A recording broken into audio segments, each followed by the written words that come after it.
Sabe quando a vida parece virar de cabeça para baixo do nada? Pois é, hoje a gente vai mergulhar fundo num estudo que junta duas coisas que muita gente acha que não se misturam: a espiritualidade e a ciência. Vamos analisar o capítulo 17, que se chama Exames, do livro Justiça Divina. A forma como esse texto usa metáforas da ciência para explicar os nossos maiores desafios espirituais é, assim, absolutamente fascinante. E, na boa, tem o poder de virar a chave na nossa cabeça sobre como a gente encara as dificuldades do dia a dia. Mas antes de destrinchar esse material, pensa aqui comigo. Por que será que a dor sempre dá um jeito de nos encontrar? Essa é daquelas experiências completamente universais, não é? Mas cedo ou mais tarde, todo mundo esbarra com um sofrimento repentino. Daquele tipo que parece não fazer o menor sentido. E quando a crise bate à nossa porta, a primeira coisa que a gente grita por dentro é por quê? Guarda bem essa sensação. O que a gente vai ver aqui hoje promete mudar completamente a lente pela qual nós enxergamos esses momentos tão duros. A nossa análise de hoje é baseada diretamente na obra Justiça Divina, ditada pelo Espírito Emmanuel e psicografada por Francisco Cândido Xavier. E o que é simplesmente brilhante nesse capítulo Exames é como ele pega a dor e dá um significado totalmente novo para ela. Ele nos convida a parar de olhar para o sofrimento como se fosse um castigo de Deus, sabe, aquela punição implacável. Em vez disso, a proposta é encarar a dor com uma visão quase técnica, como um teste objetivo e, mais do que isso, um teste absolutamente indispensável para o nosso progresso espiritual. Entrando na nossa primeira sessão, o fotógrafo oculto, vamos entender qual é a verdadeira lente do sofrimento.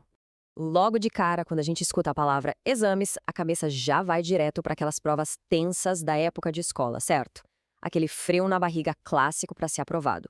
Mas o texto redefine essa palavra com uma abordagem muito mais didática. Aqui, exames são verdadeiras ferramentas de diagnóstico espiritual. A vida usa essas provações justamente para observar o nosso real valor e verificar como anda o nosso equilíbrio interno. É uma mudança e tanto de paradigma.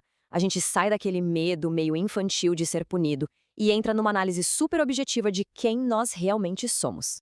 E aí o autor traz uma frase que é de cair o queixo. O sofrimento é fotógrafo oculto. Pensa só nessa imagem por um segundo.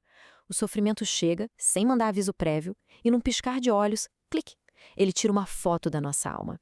Ele arranca a máscara e desvenda os aspectos mais íntimos e secretos da nossa personalidade, deixando tudo ali totalmente a descoberto. Porque vamos falar a verdade, na hora da dor extrema, não tem como a gente ensaiar uma pose.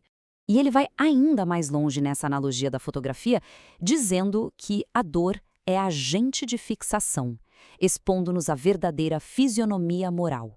Se a gente lembrar do antigo processo de revelar fotos, aquele analógico, o agente fixador era um produto químico indispensável. Ele impedia que a imagem desaparecesse quando batesse a luz, ele tornava a foto permanente.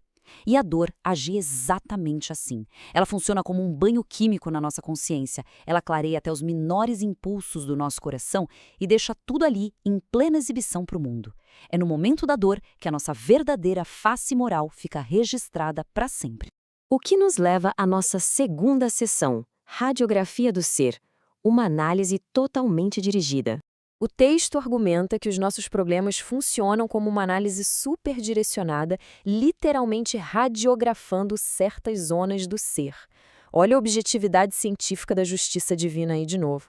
Funciona igualzinho a um médico que pede um raio-x para procurar uma fratura que a gente não consegue ver olhando de fora.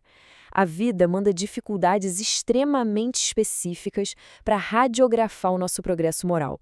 O teste bate exatamente naquela área onde a gente mais precisa se fortalecer, ou então ilumina o ponto exato onde a gente tenta esconder as nossas maiores fraquezas emocionais.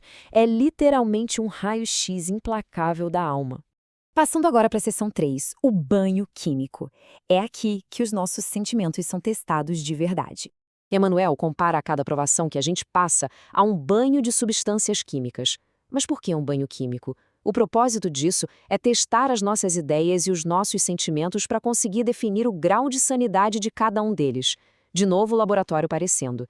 A vida não está de mal com a gente, não está agindo com rancor. Ela só está processando o nosso caráter num banho químico muito rigoroso para testar as nossas reações mais íntimas.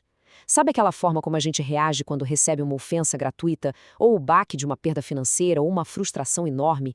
É exatamente a nossa reação que define a pureza dos nossos sentimentos reais.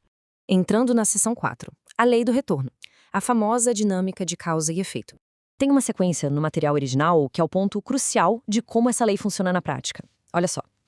Cultura nobre granjeia tarefas enobrecidas. Virtude alcança merecimento. Quem aprende pode ensinar. Quem semeia o melhor adquire o melhor. E, por fim, quem ajuda sem recompensa colhe apoio espontâneo. O que isso tudo quer dizer? Isso ilustra perfeitamente a matemática impecável que rege o universo. Aquilo que a gente aprende, a intenção que a gente coloca no mundo e as sementes que a gente planta são, na exata medida, os frutos que nós vamos colher logo ali na frente. Não tem milagre mirabolante, não tem jeitinho ou atalho, é pura e simplesmente essa ciência da evolução em plena ação. E chegamos à seção 5, a alavanca da vontade, o poder da nossa luz interior. Aqui a gente encontra um contraste fantástico. De um lado, o peso gigantesco e paralisante da palavra impossível. Do outro, a força propulsora da nossa vontade. E a instrução é super direta. A gente nunca, mas jamais mesmo, deve consultar a palavra impossível no dicionário das nossas experiências.